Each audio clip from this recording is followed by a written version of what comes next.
back. Chair recognizes the ranking member of the entire committee, Mr. Nadler. Thank you, Mr. Chairman. Ms. Glenn, you are here to share your personal story and on behalf of your organization, Survivor Justice Action, which works with thousands of survivors of domestic violence and their families. And you previously served as the president of the National Coalition Against Domestic Violence. Based on your many years working with survivors, what do they need from Congress or others to get to safety, remain safe, and heal from their experience? Thank you, Representative Nadler. I would suggest that they need not to be in the presence of a firearm. That would be first.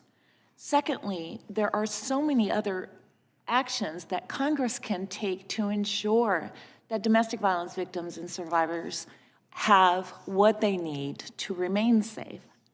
One of the things that I'd like to have us remember as we're talking about this is that many times domestic violence abusers do not have a criminal record. And that's really important to remember, because the premise is that if we allow criminals to have firearms, then we're at risk. I go back to prevention. I apologize. I go back to prevention. What we need to be talking about is how do we empower young women and young men to understand that domestic violence is not okay, and that we need to put measures in place that prevent domestic violence so that we never have to have this conversation. I and the other witnesses would never have experienced what we've experienced. One of the things that is lacking and needs to be addressed is prevention of domestic violence. Thank you, Ms. Glenn.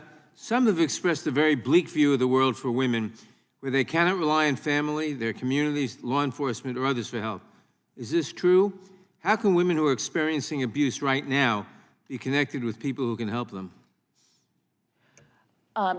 Very easily, through the National Domestic Violence Hotline, for instance. They can more readily get protection orders that do provide them yet another barrier to safety. I think that we need to be talking about more immediate and ready protections for those that are experiencing violence versus what might be the waiting period for a firearm, for instance. The quicker that we remove victims from that type of danger, the safer they are. Thank you, Ms. Glenn. A recent study found that roughly 1 in 7 women had experienced non-fatal abuse with a firearm by an intimate partner, including being shot at or threatened with a firearm. Do you believe these women would be safer if they had a firearm? I do not, because I still go back to, and the data shows that the mere presence of a firearm makes it 5 times more likely that a woman will be killed. A woman will be killed in those situations. Thank you. And Ms. Glenn, researchers found that 68% of mass shootings involved either the killing of a family member or intimate partner, or that the shooter had a history of domestic violence. How do domestic violence restraining orders promote the safety of those experiencing abuse, as well as promote public safety? I would suggest that the piece of paper itself is not the protection. Absolutely. I could attest to many survivors who've been informed by their abusive person that it's a piece of paper.